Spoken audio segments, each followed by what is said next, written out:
Επίθεση. Στο πολεμικό συμβούλιο της Κιουτάχιας κάθε δισταγμός παραμερίζεται παρά τις αρχικές διαφωνίες. Επίθεση μέχρι την Άγκυρα. Οι προετοιμασίες κρίνονται αρκετές και την 1η Αυγούστου του 1921 ο ελληνικός στρατός αφήνει πίσω τις γραμμές του και προελάβει προς τα ανατολικά. Οι πρωτοπόροι των εθέρων εκτελούν τις αναγνωριστικές πτήσεις, πετούν στα σύννεφα. Αν και στην προσγείωση χρειάζονται πάντα ένα χέρι βοηθείας.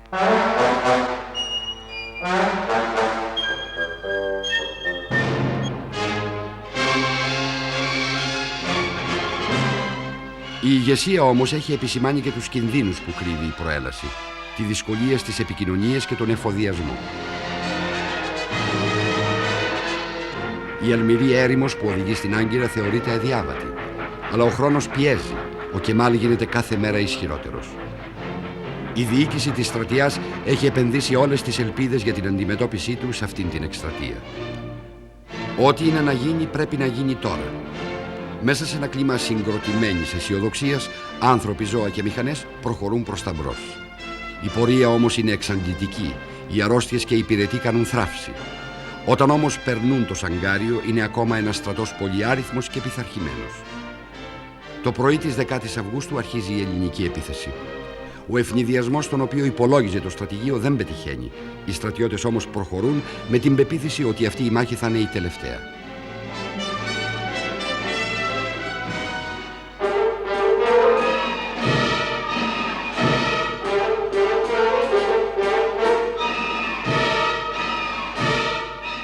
Η Οθωμανική Αυτοκρατορία πέθανε. Η Τουρκία εμπιστεύεται τη ζωή της στον Κεμάλ. Και ο Κεμάλ ξέρει τι κάνει.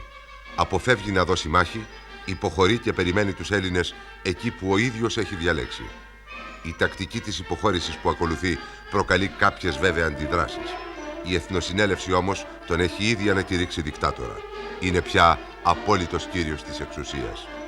Και έχει ήδη φροντίσει να χτυπήσει τους Έλληνες στο πιο ευαίσθητο σημείο τους, τις γραμμές επικοινωνίας και εφοδιασμού. Κι όμως, η ελληνική επίθεση θα διασπάσει τις 2 από τις 3 αμυντικές γραμμές του. Η Άγκυρα απέχει τώρα για τους Έλληνες μόλις 60 χιλιόμετρα, αλλά οι απώλειες είναι τεράστιες. Η ηγεσία αποφασίζει οπισθοχώρηση και η ελληνική στρατιά αρχίζει την πορεία προς τα πίσω, προς τη βάση της, πίσω από το Σαγκάριο. Οι Τούρκοι ανασυντάσσονται και εξαπολύουν αντεπίθεση. Η αντεπίθεση αποκρούεται εύκολα. Για τους Έλληνες όμως, οτιδήποτε άλλο εκτός από ολοκληρωτική νίκη είναι ήττα. Και νίκη δεν πέτυχαν.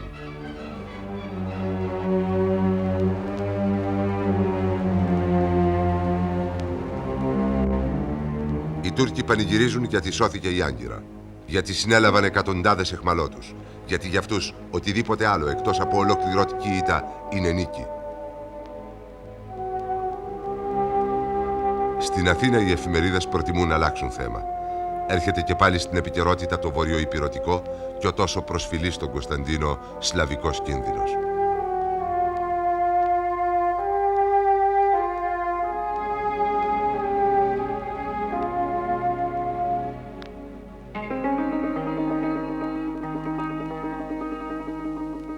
Οκτώβριος 1921.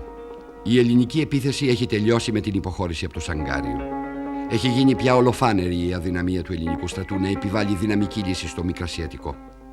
Οι Γάλλοι αναπροσαρμόζουν και πάλι την πολιτική τους με την οριστική πια στροφή τους προς τον Κεμάλ.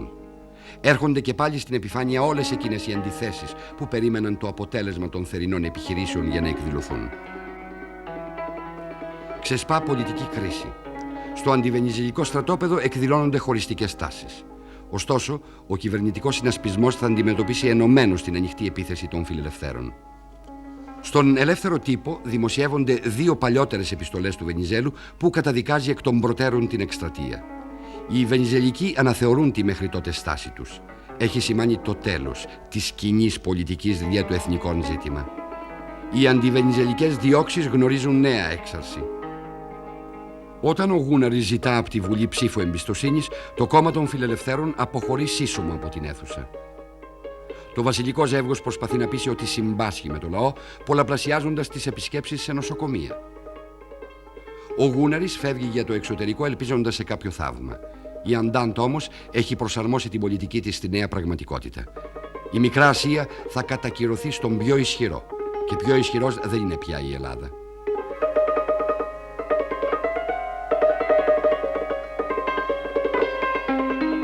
Στο μέτωπο οι στρατιώτες απολαμβάνουν μια πρωτοφανή ησυχία και περιμένουν, αλλά με αξιοπρέπεια. Ο Έλλην στρατιώτης πρέπει πάντα να είναι σοβαρός αλλά και ευπαρουσίαστος.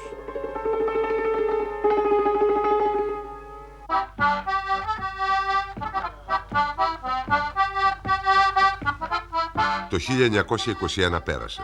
Ο Σίλιος Λαμπρός ανατέλει το 1922, άλλος ένας χρόνος χωρίς το Βενιζέλο. Και δεν είναι μόνο τούτο που έχει αλλάξει. Κούραση και ανασφάλεια έχουν διαδεχθεί τις εκρήξεις του λαϊκού ενθουσιασμού. Η οικονομία πηγαίνει από το κακό στο χειρότερο. Η κυβέρνηση προσπαθεί για το καλύτερο, διαβάζουμε καθημερινά στον τύπο. Λύση όμως δεν φαίνεται από πουθενά. Τα παιδιά λείπουν χρόνια και ο πόλεμος δεν δείχνει να τελειώνει. Την έμπνευση των γελιογράφων μονοπολεί ο Βενιζέλος. Ο εύκολος στόχος για εκτόνωση, η μόνιμη πηγή έμπνευσης, ίσως και η μοναδική. Ελάχιστοι όμως πια πείθονται να γελάσουν.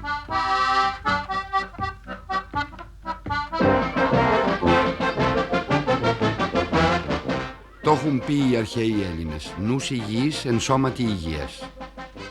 Η διοίκηση της στρατιάς, πιστή στην παράδοση, επιχειρεί μια παράφραση.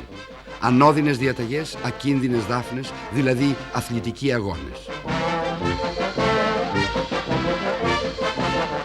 Στη Μικρά Ασία, μετά την υποχώρηση από το Σαγκάριο, έχει αρχίσει η αντίστροφη μέτρηση. Ο στρατός περιμένει τις εξελίξεις που για τους καλά πληροφορημένους κάθε άλλο παρά ευίωνες διαγράφονται.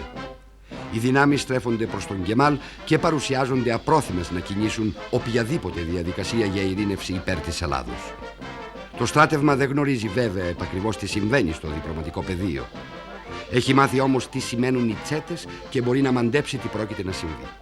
Ο Κεμάλ προετοιμάζεται πυρετωδώς για το μεγάλο χτύπημα.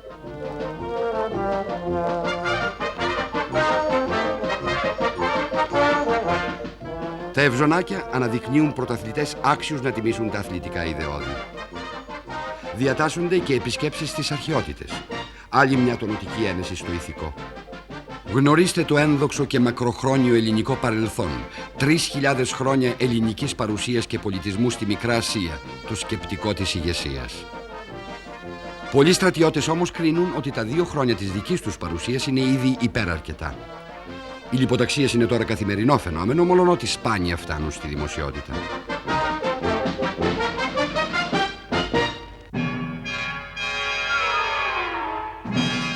Γεώργιος Σταύρος, ο πρώτος διοικητής της Εθνικής Τραπέζης και πλάι η κορονής, σύμβολον του βασιλείου. Και τα δύο μαζί κάνουν ένα χαρτονόμισμα. Το ένα μέρος όμως το κρατάει η κυβέρνηση. Έχει αποφασιστεί η διχοτόμηση του χαρτονομίσματος. Ο λαός ξυπνώντας ανακαλύπτει πως κάποιος του έκοψε το χαρτονόμισμά του στη μέση, αφήνοντάς του το μισό. Όλοι τρέχουν και δεν φτάνουν. Στην Εθνική Τράπεζα η κίνηση είναι πρωτοφανής. Όσο για τα κέρματα εξαφανίζονται. Αυτά είναι κάπως δύσκολο να κοπούν στη μέση. Εσωτερικό δάνειο λοιπόν μπροστά στον κίνδυνο της πτώχευσης. Ο λαός αναγκάζεται να συνεισφέρει ενώ οι ξένες εταιρείες φυσικά εξαιρούνται. Τα νέα οικονομικά μέτρα προξενούν βέβαια κάποια δυσφορία. Το κράτος όμως εξοικονομεί 1,5 δισεκατομμύριο. Ποσό σημαντικότατο, που φτάνει όμως για να καλύψει μόνο τις στρατιωτικές δαπάνες, και αυτές ως τον Οκτώβριο.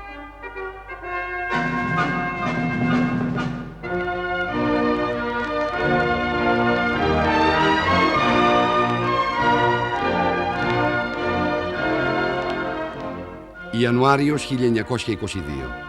Η Ιρλανδία αποκτά ανεξαρτησία έπειτα από 7,5 αιώνες αγγλικής κατοχής. Είναι η δικαίωση της πρώτης πετυχημένης εξέγερσης στην ιστορία της Ιρλανδίας. Μετά τον Πρώτο Παγκόσμιο Πόλεμο, το Sinn Féin, κόμμα των Ιρλανδών εθνικιστών, κατόρθωσε να συσπυρώσει το λαό σε ένα δυναμικό κίνημα ανεξαρτησίας. Ψυχή του κινήματος ο Ήμον Ντε Βαλέρα, που κατήφθηνε καλύτερα από ποτέ τον Ήρα, τον δημοκρατικό στρατό του Ιρλανδικού Κοινοβουλίου. Ο Λόιδ Τζόρτζ, προσπαθώντας να περισσώσει ό,τι είναι δυνατό, καλεί για διαπραγματεύσεις. Προτείνει μια συνθήκη συμβιβασμού. Η Ιρλανδία θα αποκτούσε καθεστώς κτήσεως με δικό της όμως κοινοβούλιο, ενώ το προτεσταντικό βόρειο τμήμα θα μπορούσε να διαλέξει την παραμονή του ή όχι στη Μεγάλη Βρετανία.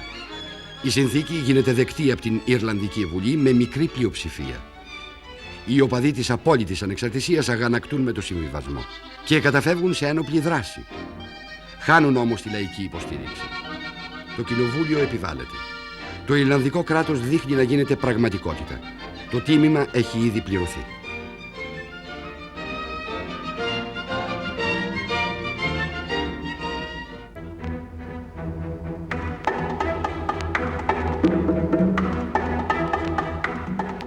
Στις Βρετανικές Ινδίες πολύ λίγα πράγματα θυμίζουν τον περασμένο αιώνα, τον κυριολεκτικά χρυσό αιώνα. Η αγγλική κυριαρχία μοιάζει τώρα σαν ένα λεπτό τεντωμένο σκηνή και πάνω του ένας δικηγόρος πρόχνει εκατομμύρια Ινδούς, κινώντας τους για πρώτη φορά σε πολιτικούς αγώνες. Είναι ο Γκάντι και η μέθοδός του η μη βία, η παθητική αντίσταση, αν και υπάρχουν και αυτοί που υποστηρίζουν μαχητικότερους τρόπους δράσης. Απ' την άλλη οι Άγγλοι, που πιστεύουν ακόμα ότι βρίσκονται εκεί για να παραμείνουν και θα παραμείνουν με κάθε τρόπο και έχουν ήδη δείξει τις προθέσεις τους, στο Αμριτσάρ εκατοντάδες νεκροί, για τους υπόλοιπους εξευτελιστικά μέτρα. Το ευτύχημα για το βρετανικό στέμμα είναι ότι ο Ινδικός στρατός παραμένει πάντα νομιμόφρον και οι Ινδίες δείχνουν να ησυχάζουν.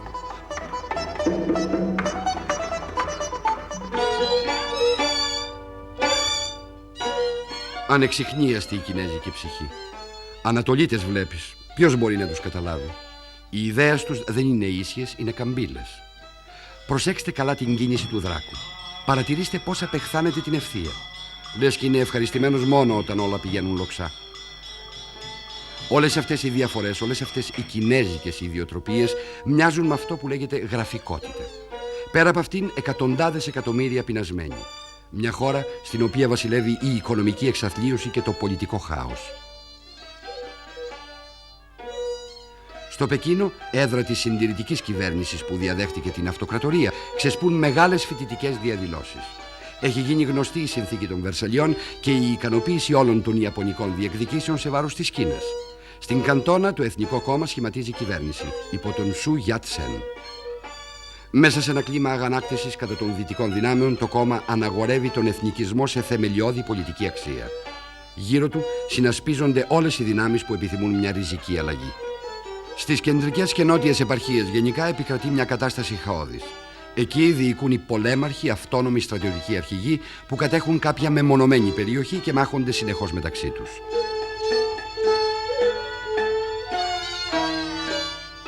Στα πανεπιστήμια οι φοιτητές απομακρύνονται όλο και περισσότερο από τα δυτικά πρότυπα. Πλησιάζουν τους βιομηχανικούς εργάτες και ενδιαφέρονται για το μαρξισμό. Σε συνεννόηση με την Τρίτη Διεθνή ιδρύεται το Κινέζικο Κομμουνιστικό Κόμμα. Τον πρώτο χρόνο συγκεντρώνει μόνο μερικές δεκάδες μέλη. Από τα πιο δραστήρια στελέχη ένας νεαρός βοηθός βιβλιοθηκάριος, το όνομά του Μάο Τσετούγκ. Η πολιτική της Τρίτης Διεθνούς όταν απευθύνεται σε κράτη με απικιακό ή σχεδόν απικιακό καθεστώς, όπως η Κίνα, είναι η ενίσχυση των κινημάτων ανεξαρτησίας. Οι εθνικιστές επιδιώκουν τη σοβιετική βοήθεια και δέχονται τη συνεργασία με το Κομμουνιστικό Κόμμα. Άλλωστε, στα 150.000 μέλη του, μερικοί κομμουνιστές είναι πραγματικά αμεληταία δύναμη. Πόσο καιρό μπορεί να κρατήσει όμως μια τέτοια συνεργασία?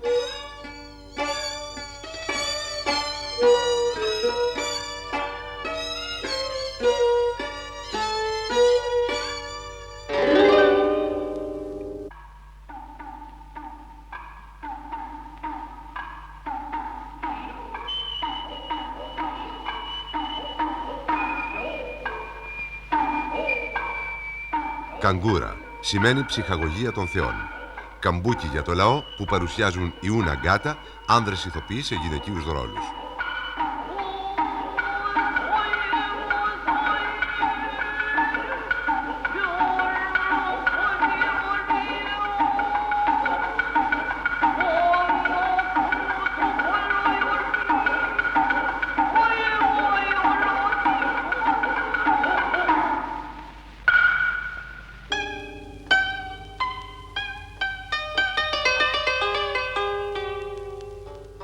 Το τέλος του Πρώτου Παγκοσμίου Πολέμου βρίσκει την Ιαπωνία σχεδόν αλόβητη στο στρατόπεδο των νικητών και με ολόκληρη την κινέζικη ματζουρία στην κατοχή της. Στις Βερσαλίες οι Αγγλογάλοι, που δεν βλέπουν με καλό μάτι την αμερικανική οικονομική διείσδυση και στην Άπο Ανατολή, ικανοποιούν όλες τις ιαπωνικές διεκδικήσεις σε βάρος της Κίνας. Η Ιαπωνία είναι αναμφίβολα πια μια μεγάλη δύναμη. Μεγάλα τραστ όπως το Μιτσούι και το Μιτσουμπίσι εξελίσσονται σε οικονομικούς γίγαντες. Το προλεταριάτο παρά τις διώξεις και τις εκτελέσεις εμφανίζεται πάντα ισχυρό και μαχητικό. Πολεμικές τέχνες.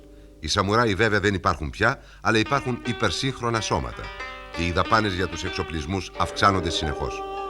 Για τον περιορισμό του συγκαλείται στην Ουάσιγκτον συμμαχική διάσκεψη με πρωτοβουλία των Αμερικανών που βλέπουν στην Ιαπωνία το μεγάλο εμπόδιο για την οικονομική τους εξάπλωση στον ειρηνικό. Οι Αγγλογάλοι, κάτω από την πίεση των αμερικανικών πιστώσεων, αναγκάζονται να συμφωνήσουν. Η συνθήκη των Βερσαλιών αναθεωρείται ως προς την Ιαπωνία. Αναλαμβάνει τώρα την υποχρέωση να επιστρέψει στην Κίνα τα εδάφη της και να κρατά τον πολεμικό της στόλο σε αναλογία 3-5 με την Αμερική και τη Μεγάλη Βρετανία. Ας μην ξεχνάμε όμως, η Ιαπωνία είναι πάντα η χώρα του ανατέλλοντος ηλίου.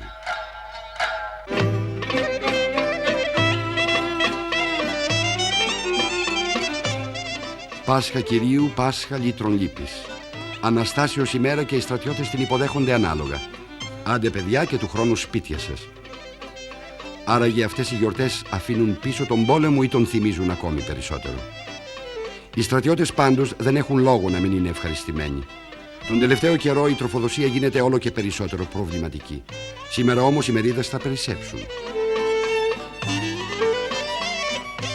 Ο Γούναρης έχει μόλις επιστρέψει στην Ελλάδα μετά από 5 μήνες της Ευρώπας.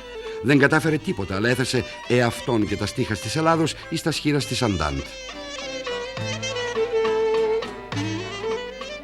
Οι μάχες δεν δείχνουν να ξαναρχίζουν σύντομα. Πάντως ο Μητροπολίτης Θεόκλητος έχει ευλογήσει τα όπλα. Κι όμως είναι ο ίδιος ιεράρχης που πριν 6 χρόνια έριχνε πρώτος την πέτρα του αναθέματος κατά του πολεμοχαρούς Βενιζέλου. Άρα τώρα επιτρέπεται και λίγος χορός υπό τις ευλογίες του Αγίου Πατέρα. Το χορό τον σέρνουν οι αξιωματικοί. Και οι στρατιώτες παρακολουθούν με δέος τη δεξιοτεχνία των επικεφαλής. Ο ανυπεράσπιστος αμνός όμως έχει και κάποια συμβολική σημασία.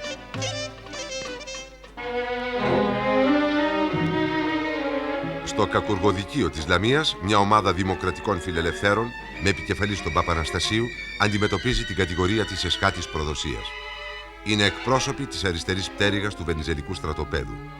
Επέριψαν ευθύνες στη μοναρχία για το αδιέξοδο του Μικρασιατικού, υπογράφοντας το Δημοκρατικό Μανιφέστο. Στον τύπο βέβαια δημοσιεύτηκε λογοκριμένο. Ωστόσο θεωρήθηκε ικανό να στοιχειοθετήσει κατηγορία εξυβρίσεως του βασιλέως. Οι κατηγορούμενοι καταδικάζονται σε 3ετή φυλάκιση. Οι εκδότες των 2 εφημερίδων που το δημοσίευσαν απαλλάσσονται. Ήδη όμως ο Καβαφάκης, εκδότης του Ελεύθερου Τύπου, της μιας από τις 2 εφημερίδες, έχει δολοφονηθεί από κάποιον αγανακτισμένο νομιμόφρονα πολίτη. Προβλήματα που φαίνονται άλυτα καλύτερα να ξεχνιούνται. Το Μικρασιατικό είναι πράγματι σε αδιέξοδο. Κηρύσσεται λοιπόν εκστρατεία υπέρ της κοινωνικής τάξης. Στόχος, η Δημοκρατική Ένωση που ίδρυσε ο Παπαναστασίου και φυσικά το νεοσύστατο Κομμουνιστικό Κόμμα. Ο ποντιακός πληθυσμός είναι στο έλεος των τουρκικών στρατευμάτων. Οι λίγες ένοπλες αντικεμαλικές ομάδες είναι αδύνατο να αναχαιτήσουν τους Τούρκους εθνικιστές. Οι Πόντιοι παίρνουν το δρόμο προς τη Νότια Ρωσία ή τις περιοχές που ελέγχει ακόμα ο ελληνικός στρατός. Ο ελληνισμός του Πόντου, με τη βαθιά εθνική συνείδηση, με την ιδιαιτερότητα στη διάλεκτο και τα έθιμα, βρισκόταν στις παραμονές του Πρώτου Παγκοσμίου Πολέμου σε οικονομική και πληθυσμιακή άνοδο. Παρά τις τουρκικές διώξεις, ενισχύθηκε ακόμη περισσότερο με χιλιάδες Έλληνες της Ρωσίας που κατέφυγαν εκεί.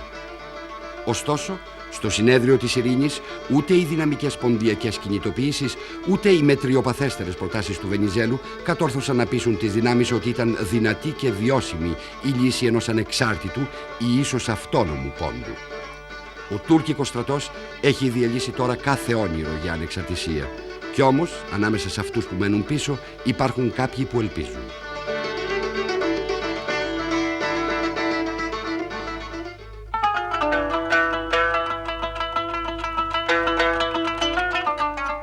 Ο μικρασιατικός πληθυσμός αγωνιά για την τύχη του. Σε μια ίστατη προσπάθεια αυτοοργάνωσης και αυτοάμυνας προτείνονται σχέδια για αυτονόμηση της Ιωνίας. Στην Κωνσταντινούπολη ήδη, από την πολιτική αλλαγή του 20, βενιζελικοί πυρήνες έχουν ιδρύσει τη μυστική αντικωνσταντινική οργάνωση της Εθνικής Άμυνας. Η αποτυχία του ελληνικού στρατού στο Σαγκάριο δίνει νέα όθηση στην οργάνωση που προσανατολίζεται τώρα προς την κατεύθυνση της αυτονομίας.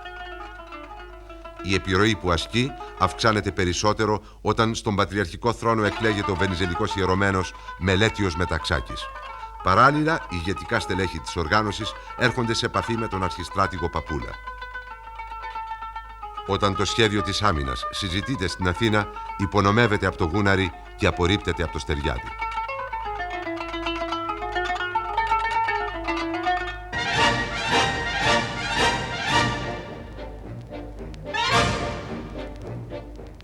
Ιούνιος 1922. Ο ύπατος αρμοστής της Σμύρνης Στεριάδης, που έχει μόλις δηλώσει την αντίθεσή του στα σχέδια της άμυνας, παρουσιάζει τώρα ένα δικό του σχέδιο για τη δημιουργία μικρασιατικού κράτους. Είναι μια πρόταση για τη δημιουργία ενός κράτους στο οποίο δεν θα υπερισχύσουν ούτε οι Έλληνες ούτε γενικότερα οι χριστιανοί. Θα είναι ένα ανεξάρτητο μικρασιατικό κράτος προπύργιο δυτικού πνεύματος και εγγύηση των συμφερόντων της Αντάντ. Τα πάντα όμως είναι πλαστά, τα πάντα σκηνοθετημένα. Ούτε η προπαγάνδα, ούτε τα αναγκαστικά συλλαλητήρια του Στεριάδη κατορθώνουν να κάμψουν τη δυσπιστία του τοπικού πληθυσμού. Όλα στηρίζονται σε μια αυταπάτη. Και οι Αγγλογάλοι δεν αρέσκονται σε αυταπάτες.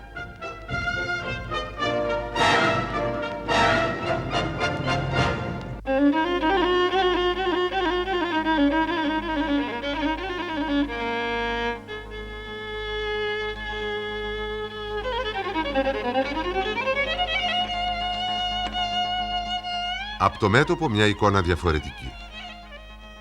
Μια φωτογραφία για τα παιδιά και για την πατρίδα. Γιατί θα ανησυχούν στο σπίτι και τα νέα δεν φτάνουν εύκολα. Ο φωτογράφος στολίζει τα φόντα με τα όνειρα και τις ελπίδες των φαντάρων. Η φωτογραφική μηχανή δεν καταγράφει βέβαια τις ανθρώπινες ατέλειες. Τα μοντέλα έχουν όλο τον καιρό να ποζάρουν. Μια λαμπερή στολή που οι φωτογράφοι φροντίζουν να την διακοσμήσουν. Το μόνο που μένει να συμπληρωθεί, οι λεζάντες. Ένας λουλουδιασμένος πόλεμος? Όχι, μάλλον πάθος, προσδοκία, ελπίδα.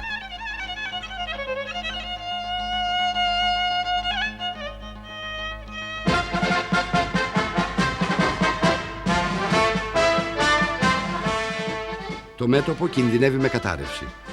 Οι ελλείψεις σε οπλισμό και τρόφιμα είναι τεράστιες. Στις απεγνωσμένες εκκλήσεις του Παπούλα, η κυβέρνηση υπόσχεται ενισχύσεις. Φαίνεται όμως πως έχει κάποια ιδιότυπη αντίληψη περί ενισχύσεων. Γιατί το μόνο που θα στείλει είναι ένας νέος αρχιστράτηγος. Ο Παπούλας, χωρίς κομματικές προκαταλήψεις, αν και κωνσταντινικός, αξιωματικός, δοκιμασμένος και έμπειρος, αντικαθίσταται. Στη θέση του ο Χατζιανέστης, φανατικά κωνσταντινικός.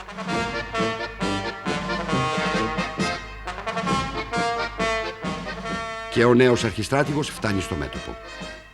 Εκτός υπηρεσίας για 10 περίπου χρόνια, με χαρακτήρα επιρρεπή σε έμονες ιδέες και φαντασιώσεις. Οι κακές γλώσσες τον θέλουν επίοικος ανισόρροπο. Και οι στρατιώτες χάνουν τελείως την ήδη μικρή εμπιστοσύνη τους στην ηγεσία.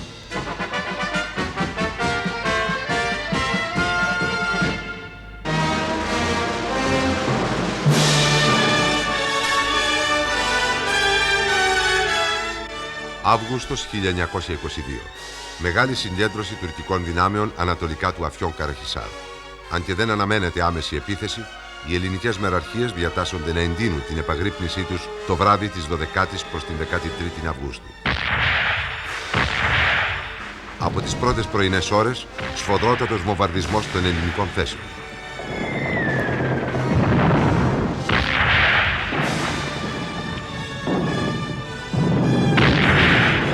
Την έκτη πρωινή, μεγάλες τουρκικές δυνάμεις πεζικού αρχίζουν επίθεση.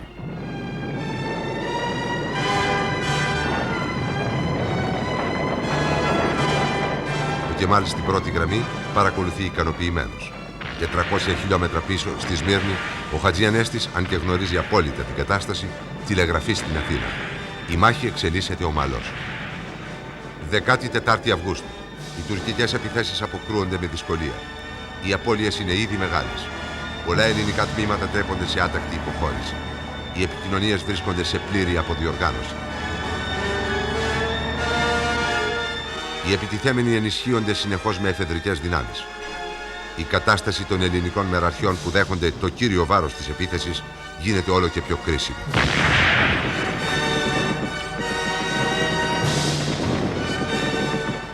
Το ηθικό έχει πέσει πολύ χαμηλά. Όλο και περισσότεροι τρέπονται σε άτακτη φυγή. Ο Χατζιανέστης Μόλις τώρα αρχίζει να συνειδητοποιεί τη σοβαρότητα της κατάστασης. Είναι όμως πια αργά. Το μέτωπο έχει ήδη σπάσει. Η απροσδόκητη επιτυχία που παίρνει η τουρκική επίθεση ευνηδιάζει ακόμα και τον ίδιο τον Κεμάλ. Τις επόμενες ημέρες οι ελληνικές δυνάμεις του κυρίως μετώπου διασπώνται οριστικά σε δύο ομάδες. Η μία ομάδα με επικεφαλή στον Τρικούπη, με ελάχιστα τρόφιμα και πυρομαχικά, συντρίβεται, αποδεκατίζεται και τελικά συνθηκολογεί. Η άλλη ομάδα υπό τον Φράγκου, με μεγάλους αγώνες, κατορθώνει να υποχωρήσει με κάποια τάξη προς τα παράλια. Καμιά αντίσταση δεν είναι δυνατόν να προβληθεί τώρα. Ολόκληρη η στρατιά της Μικρασίας βρίσκεται σε άτακτη υποχώρηση.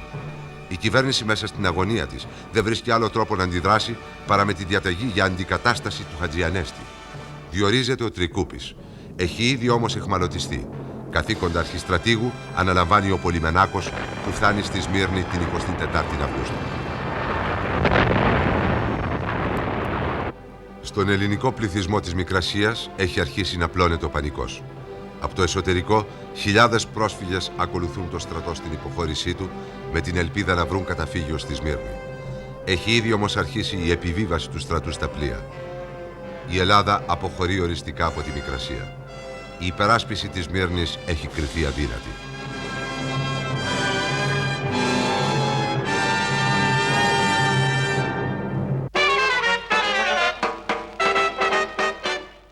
Το φως απελευθερώθηκε από τον ήλιο. Ηλεκτρισμός, φωτεινές διαφημίσεις και η νύχτα αποκαλύπτει το νέο της πρόσωπο. Αλλά και προσπάθεια για συγκράτηση των ηθών, όπως πάντα μετά από κάθε πόλεμο. Στις Ηνωμένες Πολιτείες υπό το απαγόρευση. Φτάνει όμως να ξέρεις τη μαγική λέξη. Ήλι, κίνηση, ανάγκη, επιθυμία, όλα ενωμένα, η Αλίκη στη χώρα των θαυμάτων και μπορεί να κάνει ευτυχισμένο του συνοδότης. Ρυθμικές κινήσεις, αλλά με χάρη. Χαρούμενα πρόσωπα, τα κλειδιά για τον ξεχασμένο κόσμο των αισθήσεων. Μια ανεξάντλητη επιθυμία και ικανότητα για κίνηση. Μια μανιώδης αναζήτηση του κεφιού.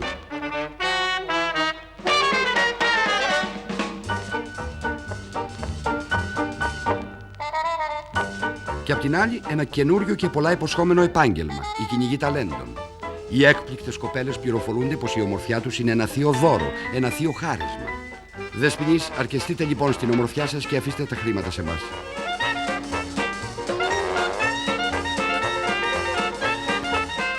Ναι, ο κόσμος της νύχτας είναι ανοιχτός και όλα ανακατεύονται. Τα σχήματα, τα σώματα, οι αισθήσεις και τα συναισθήματα, το φευγαλαίο και το μόνιμο, η παρατήρηση και η δράση. Νέα ερεθίσματα, πρωτόγνωρα μέχρι χτες, ακόμα απαγορευμένα, ικανά όμως να ταράξουν γερά ένα κλονισμένο νευρικό σύστημα.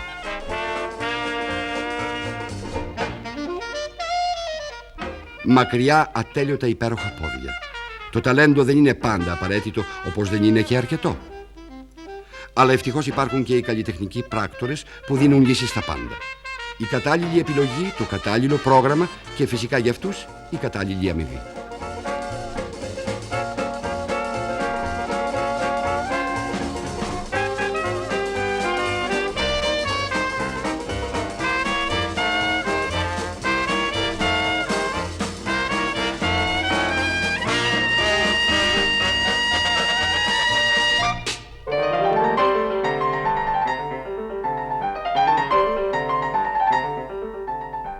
Μαζί με τις αντιφατικές ειδήσεις που κυκλοφορούν, όπως η φήμη ότι ο Κεμάλ πιάστηκε αιχμάλωτος, συνεχίζεται στους κινηματογράφους η προβολή των ταινιών για τα κατορθώματα στο μικρασιατικό μέτωπο.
Σμύρνη, 25 Αυγούστου 1922. Οι Έλληνες της Σμύρνης υπολογίζονται σε 280.000. Σε αυτούς προσθέτονται κάθε μέρα και 30.000 πρόσφυγες που φτάνουν από το εσωτερικό της Μικράς Ασίας. Η ένταση και η ανησυχία έχουν κορυφωθεί. Οι ειδήσεις που φτάνουν είναι απελπιστικές. Οι ελληνικοί δρόμοι της Σμύρνης γεμίζουν κόσμο. Η αίσθηση ότι χάνονται τα πάντα για πάντα είναι διάχυτη σε όλους. Η τροφή, έστω και ένα κομμάτι ψωμί, θεωρείται πολυτέλεια.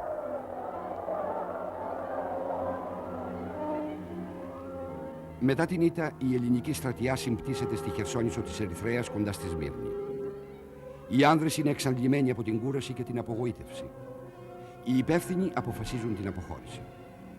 Η επιβίβαση του ελληνικού εκστρατευτικού σώματος σε πλοία για την Ελλάδα γίνεται από το λιμάνι Τσεσμέ απέναντι ακριβώς αποτυχία.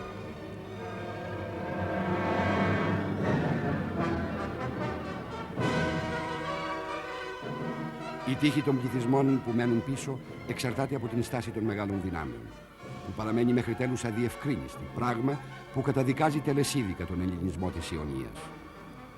Στο μεταξύ, οι πρώτοι Έλληνες της Μικρασίας κατορθώνουν και φεύγουν με πλοία για την Ελλάδα. Είναι βέβαια ελάχιστοι. Η πλειοψηφία του πληθυσμού έχει μείνει πίσω στην πόλη. Στο λιμάνι ναυλοχούν αγγλικά, γαλλικά και αμερικανικά πολεμικά για την προστασία των ξένων κατοίκων.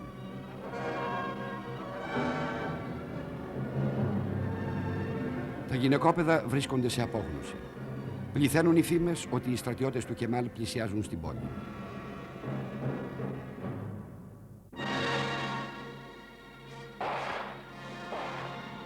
«27 Αυγούστου 1922. Οι τσέτες, άταχτα σώματα του τουρκικού στρατού, μπαίνουν στη Σμύρνη.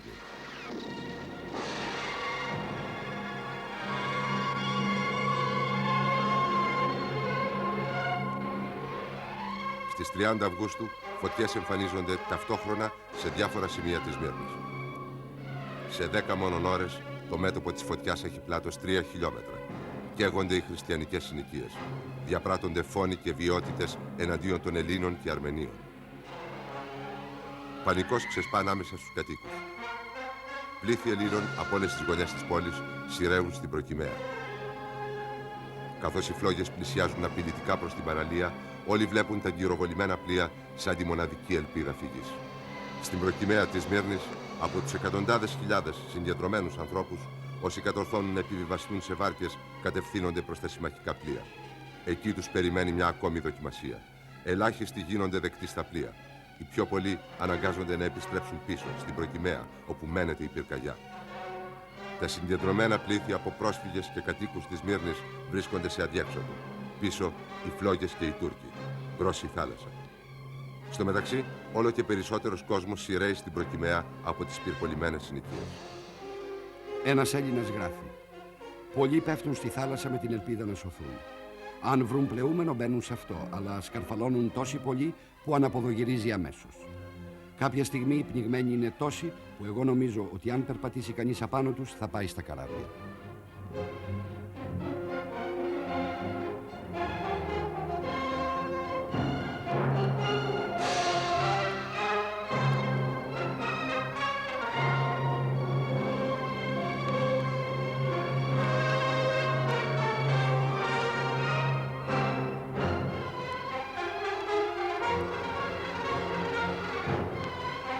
Η πυρκαγιά μένεται και τη νύχτα.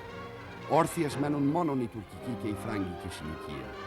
Από την Προκυμαία οι χριστιανοί γίνονται μάρτυρες της καταστροφής της Σμύρνης.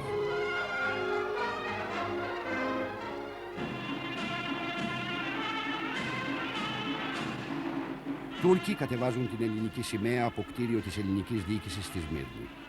Με τον τρόπο αυτό πανηγυρίζουν τη νίκη τους. Ο πρώτος στόχος, η ήττα των Ελλήνων, έχει ολοκληρωθεί.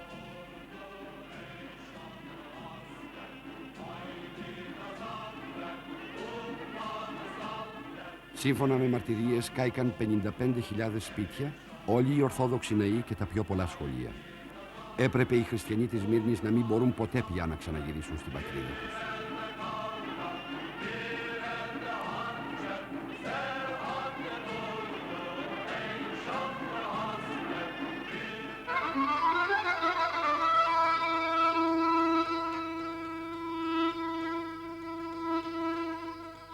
Σμύρνη, η πρωτεύουσα της Ιωνίας.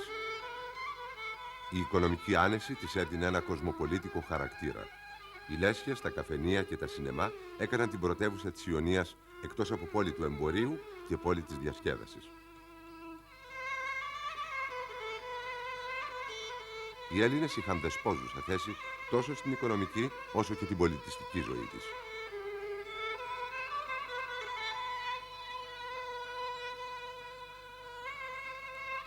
Οι εκκλησίες απετέλεσαν πόλο έλξης των πιστών. Με αφορμή τις γιορτές της χριστιανοσύνης μπορούσαν οι Έλληνες να διατηρούν τα πατροπαράδοτα έθιμα και να καλλιεργούν τη λαϊκή τους παράδοση.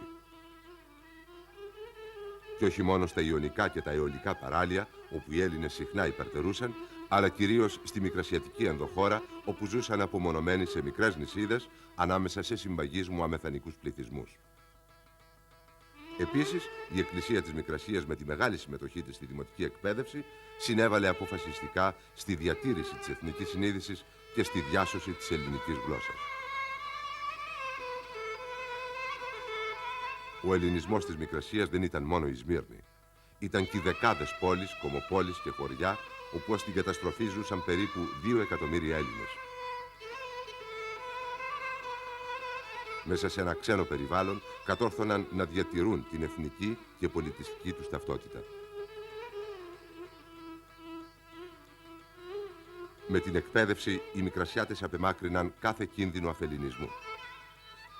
Πολλά σχολιά ήταν πιο σύγχρονα και πιο άρτια εξοπλισμένα από τα αντίστοιχα ελλαδικά.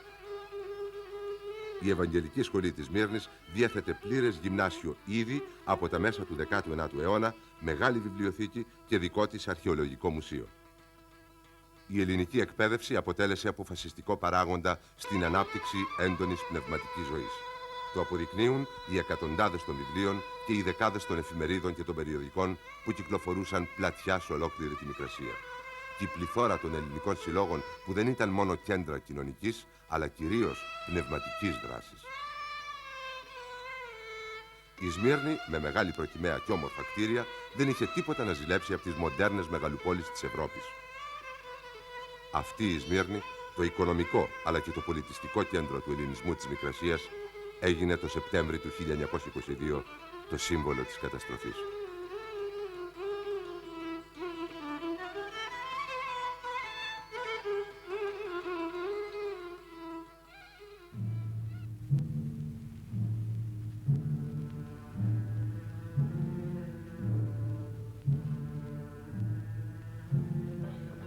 Καραβάνια προσφύγων κατευθύνονται από την Μικρασιατική ενδοχώρα στα παράλια του Αιγαίου. Από εκεί τα ελληνικά νησιά απέχουν μόλις λίγα χιλιόμετρα. Οι άνθρωποι αυτοί, αναζητώντας τη διέξοδο στη θάλασσα, αναγκάζονται να περιπλανώνται στη Μικρασιατική γη. Δεν ακολουθούν βέβαια τους γνωστούς δρόμους. Λουξοδρομούν, προχωρούν μέσα από μονοπάτια και μέρη απάτητα. Πρέπει να αποφύγουν τους Τσέτες και τους Τούρκους στρατιώτες. Σ' όλους δεν είναι άγνωστες οι ταλαιπωρίες. Έχουν υποστεί πολλά αυτά τα τελευταία χρόνια. Διωγμούς, αιχμαλωσίες, επιστρατεύσεις σε τάγματα εργασίας. Σε μικρούς και μεγάλους, ο ξεριζωμός από τα σπίτια τους δεν είναι άγνωστη εμπειρία. Πολλές φορές μέχρι σήμερα σύρθηκαν από τα παράλια στο εσωτερικό της Μικρασίας, από χωριό σε χωριό, όπου το αποφάσιζε η τουρκική διοίκηση. Και τώρα η αντίστροφη πορεία.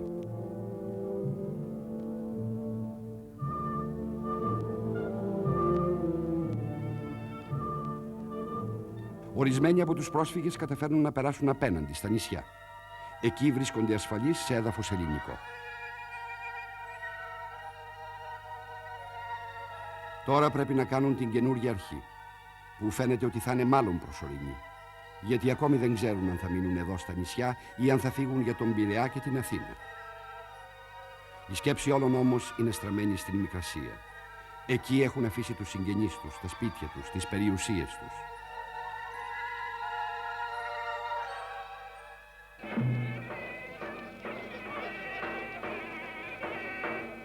Οι πιο πολλοί πρόσφυγες όμως βρίσκονται ακόμη πίσω, στην ενδοχώρα της Ιωνίας.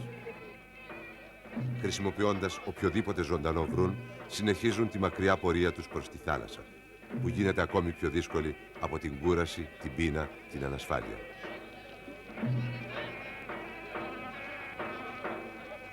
Πολλοί πιστεύουν ότι φτάνοντας στα παράλια στη Σμύρνη θα έχουν την προστασία του εκστρατευτικού σώματος. Τα νέα της καταστροφής και της αποχώρησης του στρατού δεν τους έχουν φτάσει ακόμη. Στο φως της ημέρας οι στάσεις τους είναι συχνές. Διστάζουν να προχωρήσουν για να μην δώσουν στόχους στους Τούρκους. Οι μάνες φροντίζουν τα παιδιά τους που νηστικά και τρομαγμένα ακολουθούν αυτό το ανθρώπινο κοπάδι. Μετρημένο το φαγητό, μετρημένο και το νερό. Όλοι κατέχονται από την αγωνία για το άγνωστο που τους περιμένει και από τη βεβαιότητα πως ο ξεριζωμός από τις πατρίδες τους είναι αυτή τη φορά οριστικός.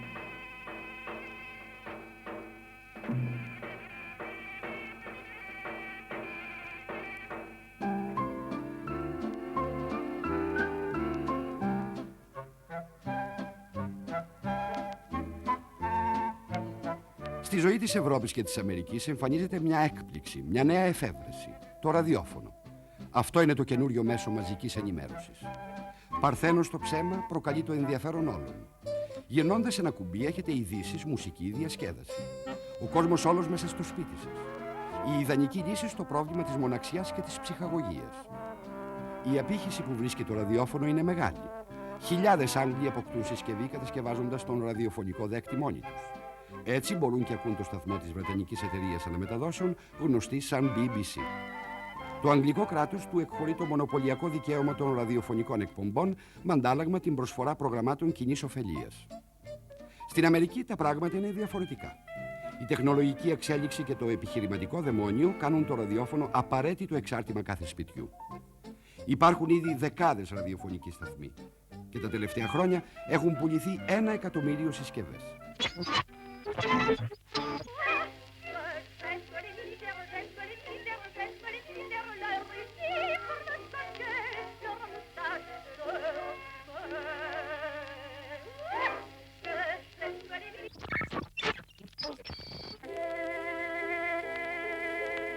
Η βιομηχανία της ψυχαγωγίας και οι καλλιτεχνικοί ατζέντιδες συμμαχούν με το ραδιόφωνο.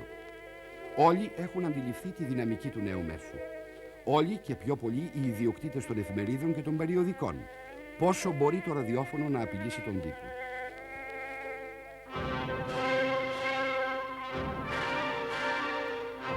Τουλάχιστον για την ώρα, ο τύπος δεν φοβάται τον ανταγωνισμό του ραδιοφώνου. Οι κυκλοφορίες των εφημερίδων στις μεγάλες πόλεις ξεπερνούν το 1 εκατομμύριο. Οι μεγάλες κυκλοφορίες όμως επιβάλλουν μεγάλες και σύγχρονες εγκαταστάσεις, πολυάνθρωπο προσωπικό. Εκατοντάδες ρεπόρτες βρίσκονται κοντά στα γεγονότα. Πώς φτάνουν όμως τα γεγονότα στο τυπωμένο χαρτί? Τι μεσολαβεί?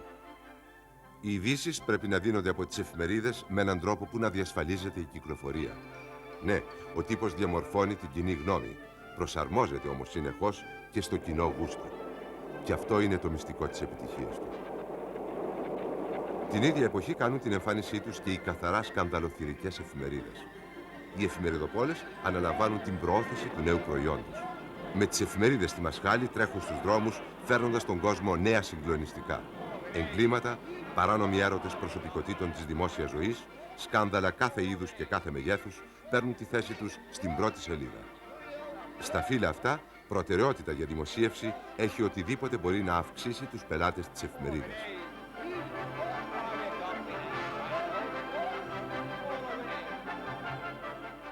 Στην Αμερική οι εφημερίδες λιγοστεύουν, ενώ η κυκλοφορία τους αυξάνεται. Οι μεγαλύτερες αγοράζουν τις μικρότερες. Η δύναμη συγκεντρώνεται σε όλο και λιγότερα χέρια. Οι εκδότες, που μερικοί τους αποκαλούν βαρώνους του τύπου, αποκτούν τεράστια ισχύ.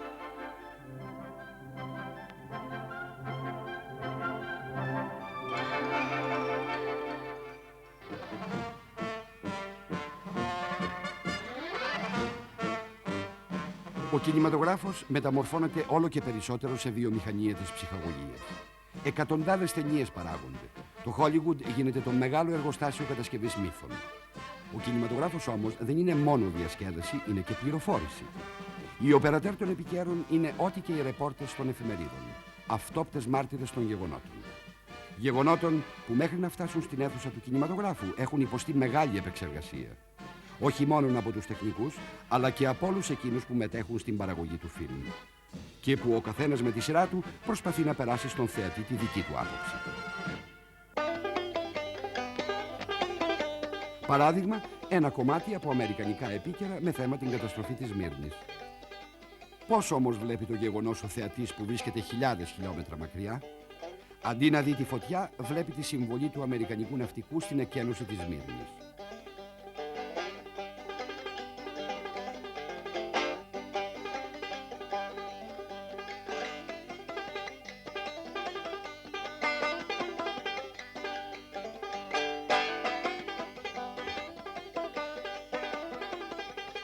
Ο κινηματογράφος, λίγα χρόνια μετά τη γέννησή του, έχει γίνει ένα ακόμη μέσο μαζικής ενημέρωσης. Μεταμορφώνει τα γεγονότα, τα κάνει εύπεπτα για το θεατή σε αυτές τις νέες πολυάνθρωπες κοινωνίες. Έτσι, διασφαλίζεται η συμφωνία, η συνένεση των πολιτών στα κρίσιμα πολιτικά και κοινωνικά προβλήματα.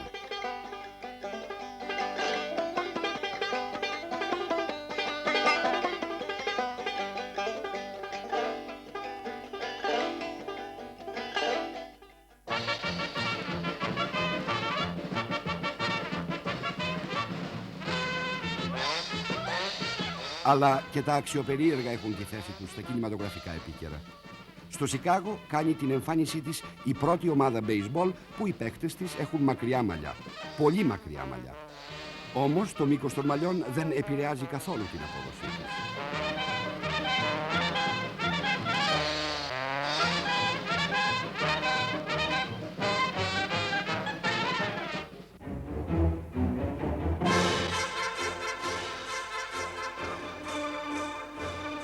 Η διπλωματική συνεργασία των δύο μεγάλων απομονωμένων της Ευρώπης, της Γερμανίας και της Σοβιετικής Ένωσης, είναι γεγονός.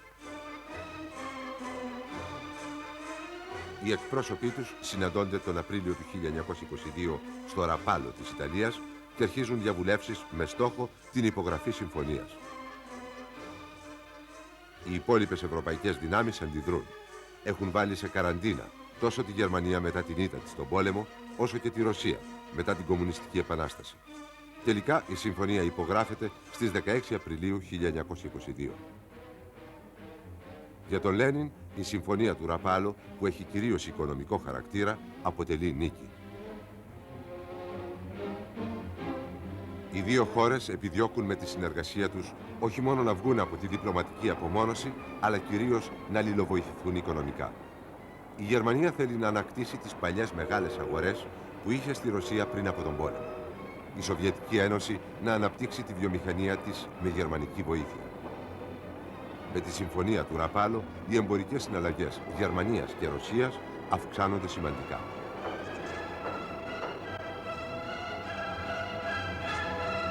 Μετά τον εμφύλιο πόλεμο, η Σοβιετική Ένωση μπαίνει στο δρόμο της οικονομικής ανασυγκρότησης. Σε αυτό συμβάλλει αποφασιστικά η νέα οικονομική πολιτική που εφαρμόζεται από το 1921. Κύριος στόχος της πολιτικής ηγεσίας είναι η εκβιομηχάνηση της χώρας μέσω ενός μεγάλου προγράμματος εξηλεκτρισμού.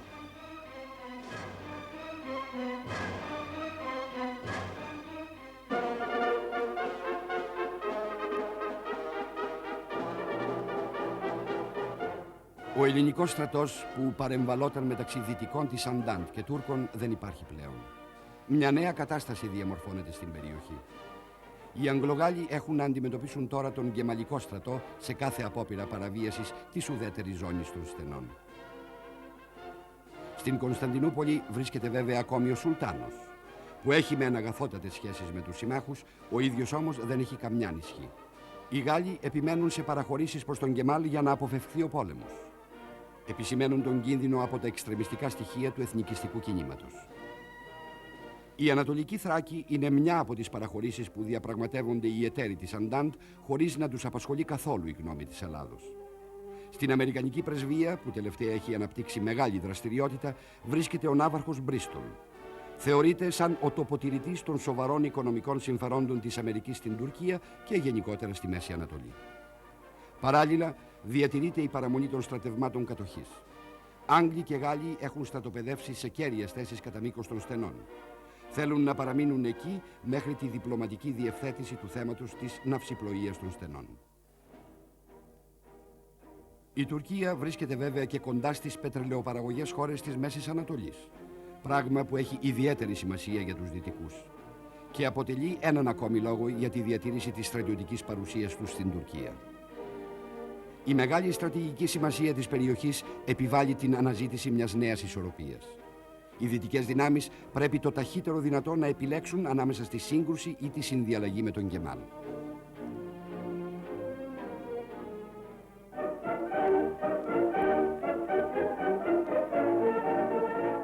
Στους δρόμους του Μιλάνο, οι μαυροντημένοι οπαδοί του Μουσολίνη κάνουν επίδειξη δυνάμεως. Καίνε αριστερά έντυπα. Ο φασισμός προετοιμάζεται για την πορεία του προς την εξουσία.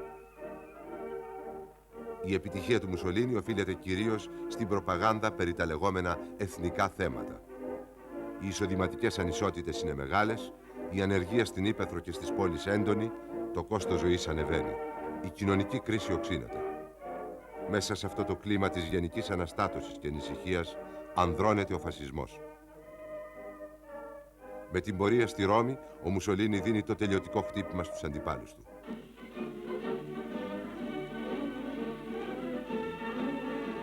Φασίστες από τη Βόρειο και την Κεντρική Ιταλία κατευθύνονται προς τη Ρώμη. Πρέπει να γίνει σε όλους φανερό ότι οι φασίστες είναι η μόνη οργανωμένη δύναμη με κύρος που μπορεί να επαναφέρει το Ιταλικό έθνος στο δρόμο του παλιού του μεγαλείου. Οι υποστηρικτές του Μουσολίνη χαρακτηρίζονται από ανομοιογένεια. Μεσοαστοί, άνεργοι, αγρότες, φοιτητές. Όλοι συνεπαρμένοι από τα ηχηρά συνθήματα του αρχηγού τους.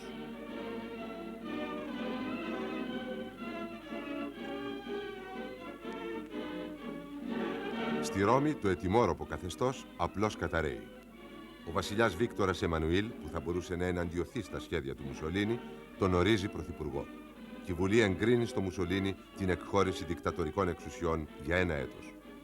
Χρόνο αρκετό για τους φασίστες να καταλάβουν το μηχανισμό του κράτους. Το σχέδιο πέτυχε.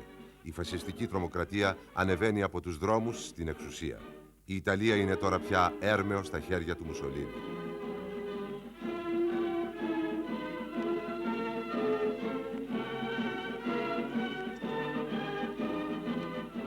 Φανφάρες και επιδείξεις κάθε είδους είναι στην ημερησία διάταξη του καινούριου καθεστώτος. Ο βασιλιάς παρακολουθεί συχνά τις εκδηλώσεις αυτές. Αυτός ο μεγαλομανής τυχοδιώκτης κατευθύνει σήμερα τις τύχες του Ιταλικού λαού.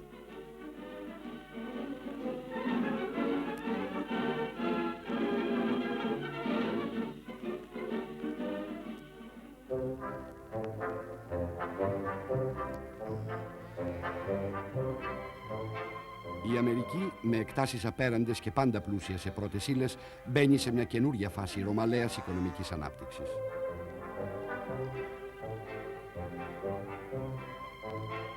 Το εισόδημα των αγροτών αυξάνεται κατακόρυφα, αλλά και οι ανισότητες παγιώνονται. Η εκβιομηχάνηση της αγροτικής παραγωγής παίρνει όλο και μεγαλύτερες διαστάσεις. Βοηθά στο να γίνονται οι πλούσιοι πλουσιότεροι και οι φτωχοί να παραμένουν φτωχοί. Όμως, παρά τις ανισότητες, γεγονός είναι ότι η Αμερική γνωρίζει τέτοια ευημερία και πλούτο που δεν είχε δει ποτέ μέχρι σήμερα στην ιστορία της. Στα χωράφια της έφορης Καλιφόρνιας, τα πρώτα αυτοκίνητα κάνουν την εμφάνισή τους. Η αμερικανική εξωτερική πολιτική διέπεται την εποχή αυτή από το δόγμα του απομονωτισμού. Η ευημερία εμπνέει μεγαλύτερη πίστη στον ατομικισμό, στην ενδοστρέφεια. Η Αμερική πρέπει να αποσυρθεί στις υποθέσεις της υπήρου της και να αφήσει τους Ευρωπαίους να λύσουν μόνοι τις διαφορές τους. Παράλληλα, η πολεμική βιομηχανία παράγει ένα νέο όπλο, το αεροπλανοφόρο. Πρόκειται για μια μετακινούμενη αεροναυτική βάση. Η Αμερική διεκδικεί στους ωκεανούς και στις θάλασσες μια ισότιμη θέση με τους στόλους της Αγγλίας και της Ιαπωνίας.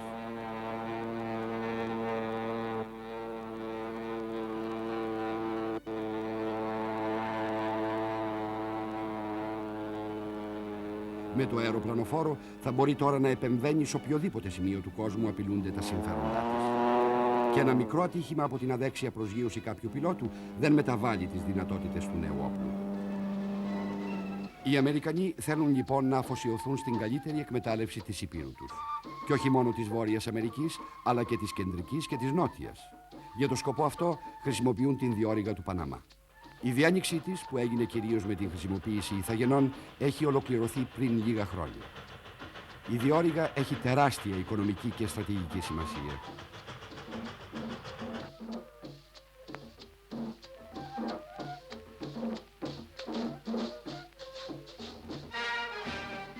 Η πολιτική όμως των επεμβάσεων στις μικρές δημοκρατίες της Κεντρικής και της Λατινικής Αμερικής συναντά εμπόδια στην εφαρμογή της.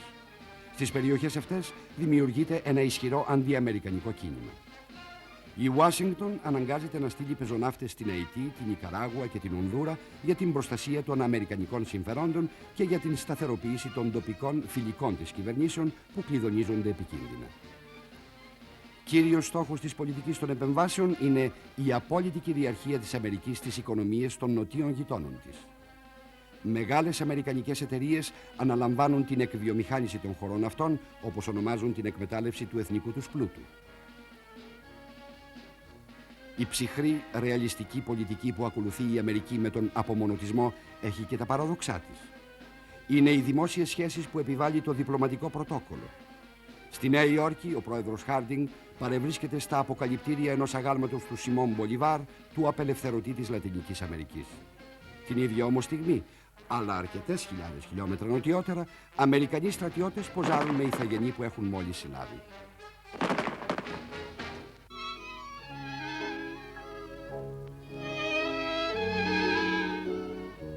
Σε σαλόνι οίκου ραπτικής, οι κυρίες ενημερώνονται πάνω στις τελευταίες εξελίξεις της μόδας.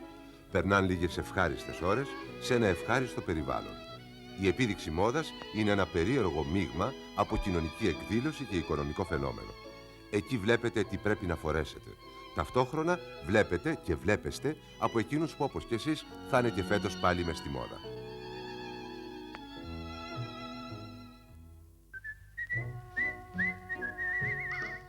Σήμερα εκατομμύρια άνθρωποι εργάζονται και ζουν στις μεγαλοπόλεις της Ευρώπης και της Αμερικής. Και αυτές οι νέες μαζικές κοινωνίες δημιουργούν μαζικές πελατείες.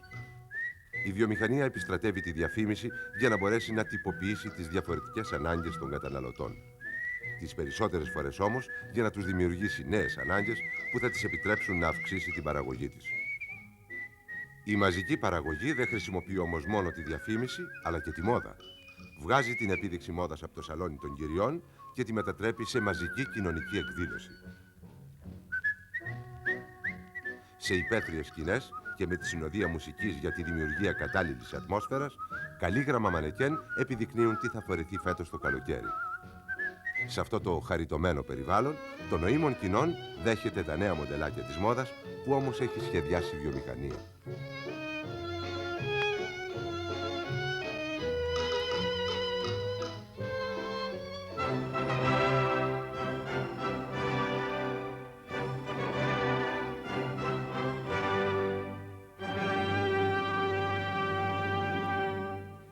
Από το ελληνικό θέατρο η επικαιρότητα εξαφανίζεται. Είναι, βλέπετε, παραπάνω από δυσάρεστη. Και η επιθεώρηση, στερημένη από το ουσιαστικό συστατικό της, ξεπέφτει στο επίπεδο του βαριετέ.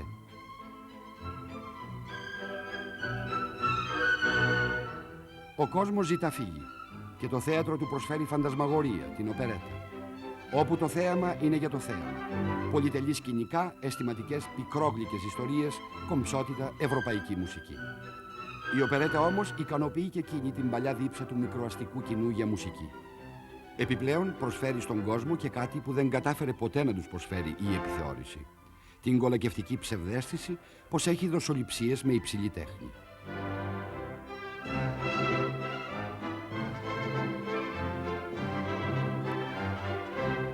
Με τη λήξη της βασιλείας της επιθεώρησης, οι πιο εύστροφοι εργάτες της μουσικής σκηνής μεταπηδούν στην οπερέτα. Το παράδειγμά τους σπέβδουν να ακολουθήσουν κι όσοι ηθοποιοί διαθέτουν ή νομίζουν ότι διαθέτουν τα κατάλληλα εφόδια.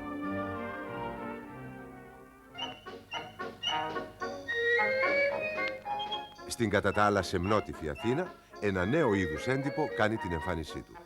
Περιοδικά όπως ο Πειρασμός, η Σφαίρα και ο Παρνασσός έχουν μεγάλη επιτυχία. Με 40 λεπτά την εβδομάδα σκανδαλίζουν τους Αθηναίους με τις τολμηρές εικόνες τους. Ορισμένα από αυτά μάλιστα κυκλοφορούν και στο εξωτερικό προς τέρψην και ικανοποίηση των απανταχού ευρισκομένων Ελλήνων. Για παράδειγμα, η περισπούδα στη Σφαίρα αυτής της εβδομάδος φιλοξενεί κάτι πολύ ενδιαφέρον. Ιστορίες από τη ζωή των Ατθίδων.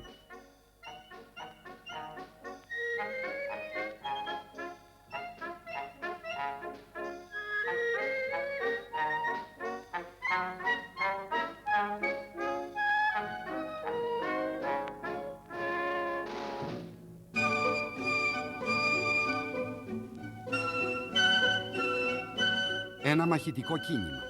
Αυτό είναι ο σουρεαλισμός. Διαμαρτυρία για τη συμβατική έκφραση, τα λεκτικά κλισέ και την προκατασκευασμένη συμπεριφορά. Κληρονόμησε όλη την καταλυτική μανία του Νταντά. Στόχος η καταστροφή των καθιερωμένων αισθητικών αξιών. Επικεφαλής του σουρεαλισμού ήταν η ίδια η γαλλική ομάδα του Νταντά, Αραγκόν, Μπρετόν, Ελιάρ, Περέ. Ο σουρεαλισμός σκοπεύει στο παράλογο, το αυθαίρετο και την παντοδυναμία του ονείρου.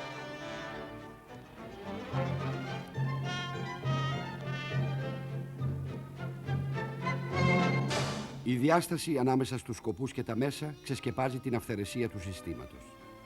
Ο πολιτισμός που οδήγησε στο Μεγάλο Πόλεμο είναι χρεοκοπημένος. Στρέφεται ενάντια στον εαυτό του και τον κατασπαράζει. Σταματήστε τον εξευτελισμό της ανθρώπινης ύπαρξης. Ανοίχτε τις πόρτες στο όνειρο. Κάντε τόπο στον αυθορμητισμό. Να δούμε τον άνθρωπο όπως είναι με τις επιθυμίες του. Κάτω τα σκοτάδια. Θα ζήσουμε όλοι σε γυάλινα σπίτια να μας βλέπει όποιος θέλει. Η νέα γνώση, η νέα αλήθεια θα ξεπηδήσει από το χάος. Από το ασυνείδητο και το παράλογο. Από τις ανεξέλεγκτες περιοχές της σκέψης. Ο σουρεαλισμός είναι μια μαχητική άποψη για τη ζωή και την τέχνη. Μονάχα η αγωνία, η ανησυχία σημαίνει κάποια ευγένεια. Η αδιαφορία, το πιο ακλόνητο οχυρό του πλήθους, πρέπει να αλωθεί. Μέσα από τις ορογμές μιας αβίωτης πια πραγματικότητας μιλάει ένας κόσμος ηθελημένα συμβιλικός. Ο πραγματικός κόσμος δεν είναι αυτός που νομίζαμε. Τα λόγια μας είναι κατάλληλα μόνο για το καθημερινό παρεδώσει. Φτιάξαμε ένα τέλειο κλουβί για να φυλακίσουμε τις δυνάμεις της φύσης, μόνο που κλειστήκαμε και οι ίδιοι μέσα. Οι σουρεαλιστές επιδιώκουμε τη σωτηρία της τέχνης μέσα από το συνειρμό, την αυτόματη ανάπτυξη ιδεών και την αναπαραγωγή τους χωρίς καμιά λογική, ηθική ή αισθητική λογοκρισία. Δεν θέλουμε να έχουμε καμιά σχέση με έναν πολιτισμό που έχει χάσει πια κάθε λόγο ύπαρξης. Επιδιώκουμε την ανατροπή των παραδοσιακών σχέσεων. Θέλουμε νέες σχέσεις ανάμεσα σε νέου είδους ανθρώπους.